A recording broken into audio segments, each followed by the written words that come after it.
Hello everyone, welcome to a new video. I am Dr. Farhat Ali and you are watching Dr. Square. In this video, we will learn that how we can write research question for our dissertation, thesis or research paper. But before moving to the writing research questions, if you are new to our channel, please do not forget to subscribe the channel. First of all, let's see some guidelines that where we should use the research question or where we should use a hypothesis rather than a research question. The first guideline is if you are not measuring the relationship between variables, consider posing a research question. When you are going to measure the relationship between variables, it is recommended that you should use a hypothesis rather than a research question. But if you are not examining any kind of relationship between your variables, are a single variable, then it is recommended to pose a research question like what is the prevalence of anxiety disorders among college students. Here, anxiety disorder, you are going to measure anxiety disorder among college students, and you can see that what is the current rate of those students who are feeling anxiety disorder. And the next question is what is the average reading level of third grade student in the school district? Now there is no second variable in these question, so you can pose a research question rather than a hypothesis, because if there are two variables exist in this case, then we should consider the making a hypothesis rather than a research question. The second guideline is avoid writing a research question that implies that the answer will be a simple yes or no. Like, do adolescents believe that their peers have favorable views of marijuana? In this case, the answer could be yes or no. Does media violence cause aggressive behavior in children? Does the use of social media have negative impact on mental health in adolescents? It these questions can imply that the answer will be simple yes or no. But the improved version of this question could be to what extent do adolescents believe that their peers have favorable views of marijuana? To what extent does exposure to media violence predict aggressive behavior in children? And what other factors may contribute to this relationship?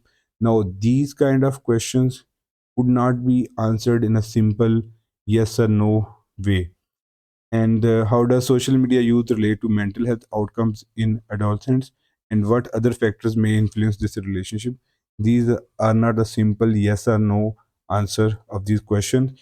You have to give the detailed answer, like what could be the factors and how a person see that social media can relate to mental health outcomes in adolescents or not. And the guideline number three is when previous research is contradictory, consider using a research question instead of a hypothesis. You will see a lot of example in research papers or thesis or dissertation where author has clearly mentioned that he or she is using survey or experiment as a research method, and they have used a research question in their literature, and you start thinking about that why they are using a research question when they are using a survey or experimental research. Here the guideline number 3 applies when previous research is contradictory, like you find in your literature that previous research is not clearly indicating that whether two variables are positively related or negatively related. Like some studies are indicating that the relationship exists in a positive way, some studies are indicating that relationship exists in negative way, or some studies can say that there is no relationship between two variables. It is recommended to use research question in such a case rather than a hypothesis. Like sometimes searchers are unwilling to predict because the previous research on the topic has had contradictory findings. Such contradictions can occur for various reasons, such as different researchers using different types of samples and measured in various studies and using different definition of the variable study. In such a situation, it may be more appropriate to state a question instead of a hypothesis. Guideline number 4, while writing a research question, is when a new topic is to be examined, consider using a research question instead of a hypothesis. Researchers sometimes identify new problems for research. For instance, prior to the terrorist attack of September 11, 2001, there had been no research on the psychological effects of terrorism of such great magnitude on the children in the United States. And in the light of the lack of previous research, it might have been more appropriate to state a research question or objective instead of of a hypothesis. If the prior research available, then you can use the hypothesis rather than a research question. But in this case, or in the COVID-19 case, if the previous research is not available, then you can pose a research question rather than a hypothesis. The guideline number 5 is consider writing a research question instead of a hypothesis if you are conducting a qualitative research. Most qualitative researchers approach their research topics without imposing hypotheses derived from theory or previous research. Instead, they attempt to follow the data. Like, as analyze the data, they attempt to identify themes and relationship based on participants' responses. Like research question 1, considering the interview's point of view, what type of risks have female journalists have faced in Brazil? How do such episodes of violence affect women's journalist profession and personal life?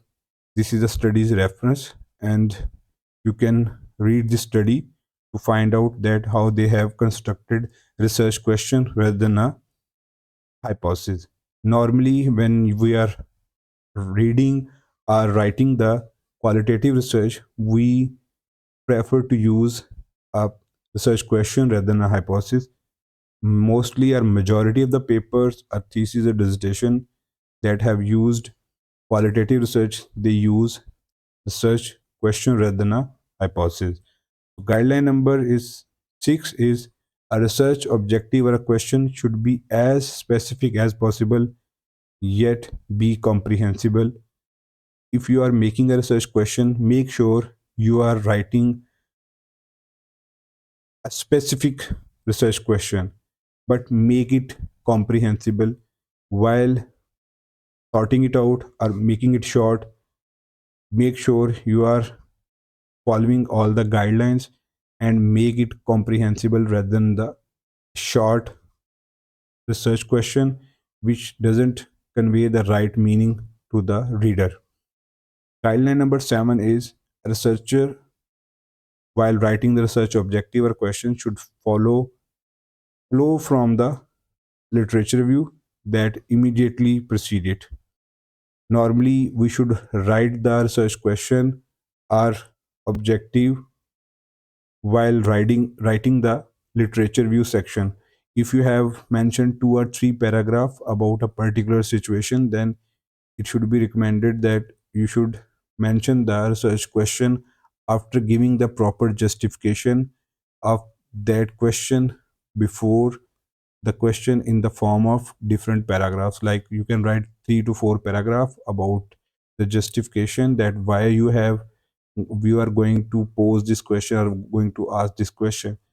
If I go for the previous example, like how do such episodes of violence affect women's journalist profession and personal lives, the researcher has provided a number of examples from the previous studies that how violence can affect the women journalists professional and personal lives.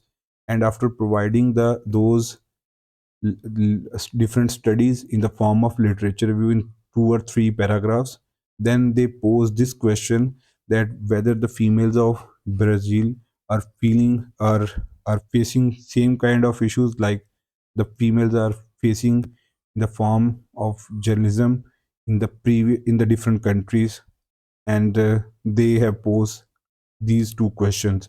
So if you are writing a research objective or research question, we should follow the flow from the literature review that immediately precede it. I hope you have liked the video. Please do not forget to subscribe the channel. Thank you for watching it. Bye.